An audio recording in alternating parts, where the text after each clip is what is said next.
but it's hard. These matches are hard to follow, and I have to say I could hear your head exploding from Connecticut when they announced that they were going to have a best of 7 series. Good Lord. That's the best part of it. Just as I had written, this match and the people in it are the reason why AEW is doomed. They've announced they're going to do this 7. Remember the best of 7 series with Nikita Koloff and Magnum TA in the summer of '86 for the U.S. title? You know what the big deal was about that? You didn't see all 7 of them on television. They were put in major arenas. You had to buy a ticket to see most of them. I think they aired, oh God, I may be telling a lie, but I think they aired either 2 of them or 1 of them in parts of another one to make people interested. And it was a fucking big promotion of the whole deal. But they didn't just have the same match on TV every week for 7 weeks in a fucking row with these clowns. This shit appeals to a small but very dedicated audience of people who don't like wrestling.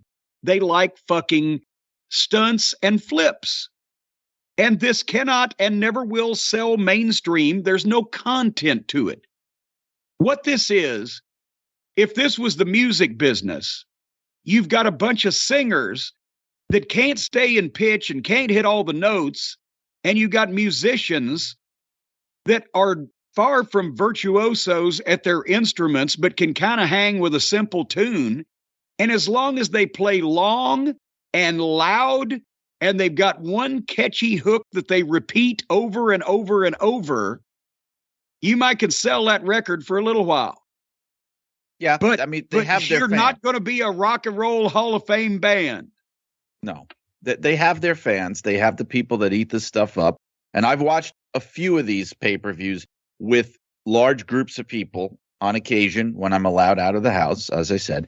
And you see that, yes, there are people that they eat it up. I mean, I'm not saying they're enough to keep a company in business, but they love it. And that's what they want to see. And then the funny thing is then when AEW will showcase certain things that I tend to like more or enjoy or whatever, that's the stuff where they get bored and they tune out and they go and make a sandwich in the other room, like Gorilla Monsoon used to say, and on and on. So, I mean, they have a certain type of fan, and that's just it. If you notice when they have the real good matches, when they had MJF and Punk, when they had shit that made sense on an intermittent or infrequent basis, the people, FTR's matches against anybody but the Buckaroos, the people get into it. They understand it. They like it. It makes sense. And they're watching it. But unfortunately, it's not only can most of this roster not do that and perform like that, but the ones that can are held down because they're not the friends of the goddamn EVPs who want these, circus fucking exhibitions. It always stands out when you have people on these AEW shows that really know how to work and know how to put a match together, because it reminds you sometimes of how bad everything else is. And it shouldn't be that way. It really shouldn't. It should be more spread out evenly. But I remember even from the very beginning, like an early example I remember was when Chris Jericho and Cody Rhodes had their match. I forget what pay-per-view it was. And it was, a top featured match. And I remember going, oh my God, I forgot this is a wrestling match. This is supposed to be a wrestling show. And these guys reminded me because they know how to work a match. They know how to work together. They've been around a while. They've been trained the right way.